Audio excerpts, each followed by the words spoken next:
للأسف شباب كتير بيشوفوا إن الحشيش مش حرام، ويقولك ليه؟ لأن ربنا ما حرمهوش بنص واضح صريح في القرآن، فالحشيش مش حرام، عادي إن أنا أخد سيجارة حشيش واحدة، إيه اللي هيحصل لي يعني؟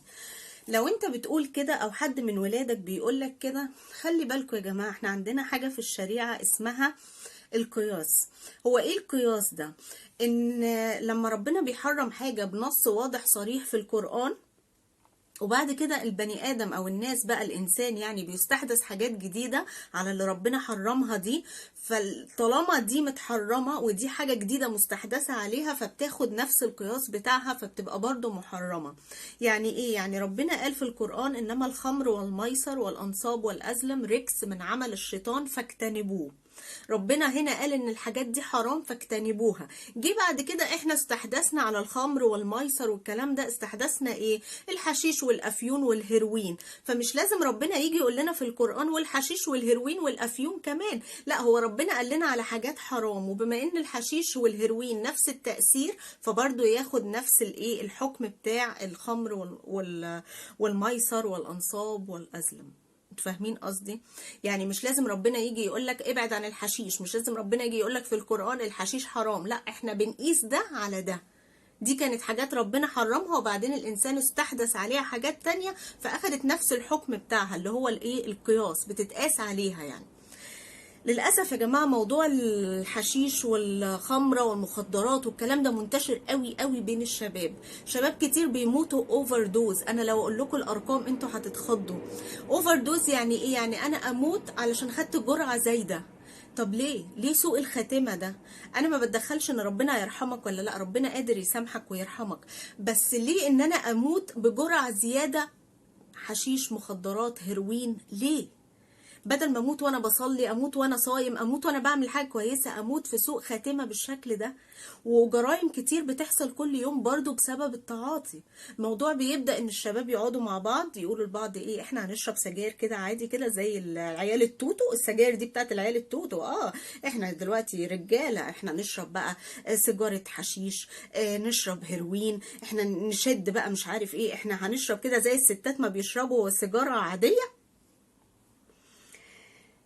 المشكلة يا جماعة في وهم الثقة الزائفة، ان انت تسأل اي شاب: يا ابني ما تقعدش مع اصحابك لو هم بيشربوا او مش عارف ايه، يقول لك: لا، انا ابن ناس، وبعدين انا عاقل، انا كبير. ده بيسميه العلماء وهم الثقة الزائفة. انت عندك ثقة زائفة كده ان انت عمرك ما هتقع، وصدقوني ما حدش كبير على الغلط، احنا كلنا ممكن نقع. ففكرة ان انا ابن ناس انا ما اقعش، انا ما اعرفش ايه، الموضوع مش كده يا جماعة، الموضوع ما بيتقاس كده. ممكن واحد يقول لك: وحتى لو جربت دي هتبقى سيجارة واحدة، وانت فاكر ان انا هبقى مدمن يعني؟ الموضوع مش مسألة سيجارة واحدة، الموضوع بيبقى عامل زي الزحليقة. يعني ايه؟ يعني هل وانت راكب الزحليقة ممكن ان انت تعمل ستوب كده في وسط الزحليقة وتقف في النص؟ لا، انت غصب عنك هتنزل تتزحلق لاخر لغاية ما توصل لايه؟ للارض. هتقع، هتجيب الارض. مش وانت في نص الزحليقة هتوقف، لا. وهو ده اللي بيحصل للشباب. وخلي بالك لو انت قوي النهاردة وواقف على ارض صلبة ومصلي وعامل كل اللي عليك تجاه ربنا، خلي بالك ممكن يجيلك في لحظة ضعف، ودي بتعدي علينا كلنا. تبقى خارج مثلا مع اصحابك، عندك ضائقة مادية، معكش فلوس، او متخانق مع مراتك او مش عارف ايه، فتقول: هاتوا الواحد مخنوق، هاتوا لما اجرب. وهي كلمة اجرب دي هي اللي بتجيبنا الارض. فخلي بالكم، انت ممكن تبقى قوي دلوقتي بس ممكن في لحظة ضعف تقع.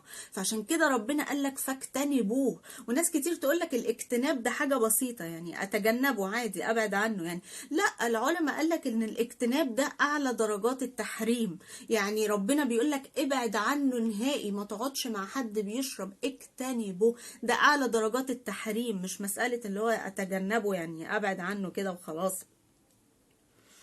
وخلي بالك العلم قالك ان الحشيش بيطفي مراكز التحكم في المخ. يعني بالظبط بيشبهوه زي كده ما تكون سايق عربية بس ممنوع انك تمسك الدركسيون. يعني اقول لك ممنوع تمسك الدركسيون، اللي هو اللي هو بيسموه عجلة القيادة، ممنوع تمسكه. سوق العربية بس ما تمسكوش، تفتكر هتعمل ايه؟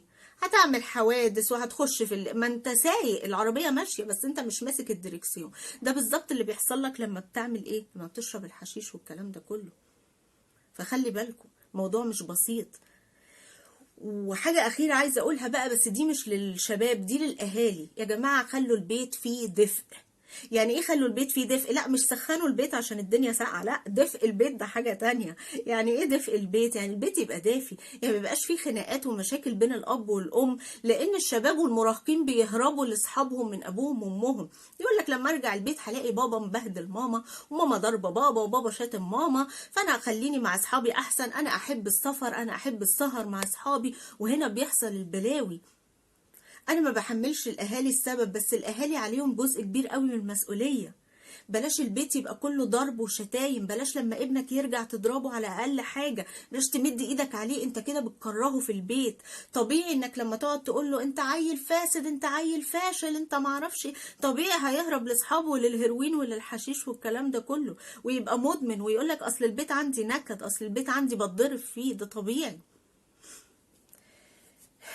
بلاش يا جماعة شوية دخان يدمر حياتك. لو انت وقعت في فخ التعاطي، روح للمساعدة، مش عيب ولا حرام. روح للمساعدة، اطلب المساعدة. ما تقولش اصل انا لو رحت للمساعدة هيدوني ادوية، هيدوك ادوية بس الموضوع كله ايام وهتتعالج. لكن لو ما تعالجتش خالص وهربت من الادوية، انت ايه اللي هيحصل لك؟ انت هتخسر اخرتك. فانا اتعب شوية يوم في كام يوم في الدنيا، ولا اخسر الاخرة كلها. بلاش شوية دخان يدمروا حياتك. ربنا يستاهل، وانت تستاهل، ونفسك تستاهل، وطبعا الجنة تستاهل.